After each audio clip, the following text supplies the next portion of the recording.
Hello and hearty, how you doing to all of you that are watching me on television.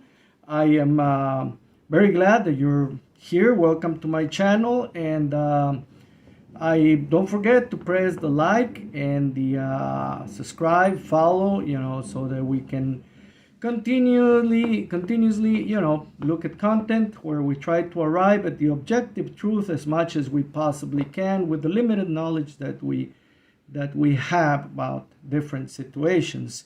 So anyways, don't forget, press the like, subscribe, follow, and with that we will start today's item.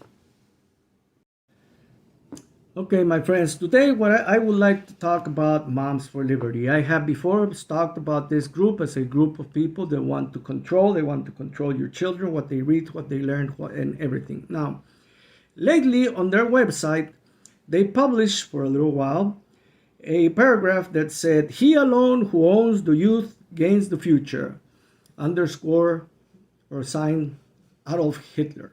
Now, when they were called to attention on that, they were like, "Oh, wow, no, mistake. We were trying to say that the left is trying to do this." No, that may sound like a good excuse, but whoever was making the web page thought that was good to put in there. And they didn't put anything on the paragraph about, oh, the left is trying to own this, like do this like Adolf did. No, they just put the paragraph and the little phrase and put Adolf Hitler. And they're like, okay, okay, guys, if you find something that seems amenable, which seems like it did to whoever was doing the website that week, and it lines up with Adolf Hitler, you have a lot more to fix in your organization than just the web page, but the ideology that you are presenting to even your own members. The Humanist Report came up with this in minute 248 about the far right Moms for Liberty YouTube thing report, and I looked at it and I saw, yeah, this is a problem, and this it's not that it just happened. It has been happening. It's just little things like that that show you that this group is not Moms for Liberty. It sounds really nice, moms. Oh, mom. But this is a group of people that have disguised themselves with a name that is really appealing to most people. But what they're doing, they're using their group. Now, let me tell you, 80% of the groups, 80% of the books that have been taken off the libraries in Florida have been taken off by about 20 of these people from Moms for Liberty. The problem that I have with this, and that I think that most parents should have with this, is that children grow by learning reality and by being able to question authority and by being able to say, hey, what's going on over there and why? Not by not seeing what's going on around them. Moms for Liberty wants to remove any kind of literature that faintly resembles anything sexual, as if sex did not exist. Sex exists, different ideologies of sex and relationships exist. They're a reality. Okay, and if you're going to start trying to rule about who can do what with whom, then this will become another theocracy where the Pope and the Bishop are going to come down and tell you what to do. Or maybe not the Pope and the Bishop, maybe, the latest Christian person from channel 777 or 666, wherever they're at, will be the next president that will determine what you can and cannot do, and they will also determine what your children cannot learn, can and cannot read. Now, to some people that are overburdened with work and whatnot, sounds neat because, well, at least someone will take care of my children. And it's like, children are supposed to be raised, but they're supposed to be raised in an environment that allows them to think for themselves. An environment that says, hey, 2 plus 2 is not 6. 2 plus 2 is not 2. Because when you raise people with lies and by withholding the truth, you raise people that are ignorant about reality and are capable of turning violent against any reality and are unable to improve their situation because, hey, this is what it is and that's it, and we can't change this. Young men are supposed to be able to see reality, to be able to read about it, criticize it, and see how they change it.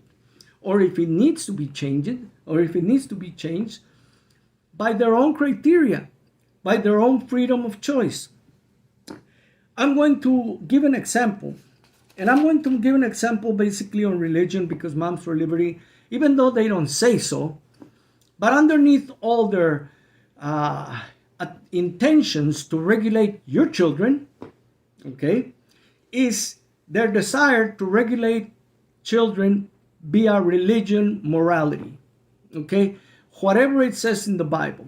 Now, there are some things that are good in the Bible and there are some things that are bad. If you have ever read the Bible, you will see that there are some things that are not only questionable, but there are like, what? Wait a minute, this, and they all come from the Bible. Now, I'm going to pose this to you, and I'm going to give you a reading homework. The first chapter of Matthew. It gives you the lineage of Christ, all the way back to Abraham, Abraham to, Job, Moses. It gives the names of who is the father of who and who is the father of who until it gets to Joseph. And then when it gets to Joseph, then it says, and Joseph was the father of Jesus. And it seems good, right? Except that on the next paragraph, it says that Mary was a virgin. Mary was pregnant and it was not Joseph's child. So the whole lineage thing is like, well, if Jesus is the son of God or the son of the neighbor, the lineage no longer matters, does it? The lineage that now matters is Mary's lineage. And it seems that the person that wrote the Bible didn't have enough common sense to understand that, hey, wait a minute, this doesn't make sense. Most young people nowadays, when given this paragraph to read, the first part of Matthew, they're like, huh? The problem and the part, see, people need to learn how to read. Because the first part of Matthew, it just goes through, so many names. It's a whole paragraph of names until you get to Joseph, and Joseph was father of Jesus, and you're like, oh, okay, finally got there. And then when you start reading the next paragraph, you are no longer really interested. So it takes very astute and bright minds to read and say, wait a minute, right here it says that Mary was a virgin, so Mary had nothing to do with Joseph. So why are they giving all this about Joseph? But that is what a young mind with critical thinking and ability to read says. And then they question and say, well, wait a minute, why are we doing this?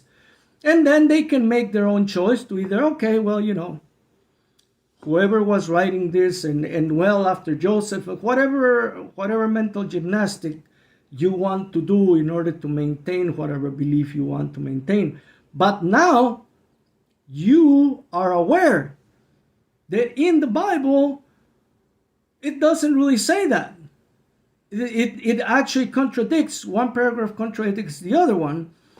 And I tell you this because I've seen young men reading. This is how I found out. I was not bright enough to find it out on myself. It was young people that brought it up, and I was very glad.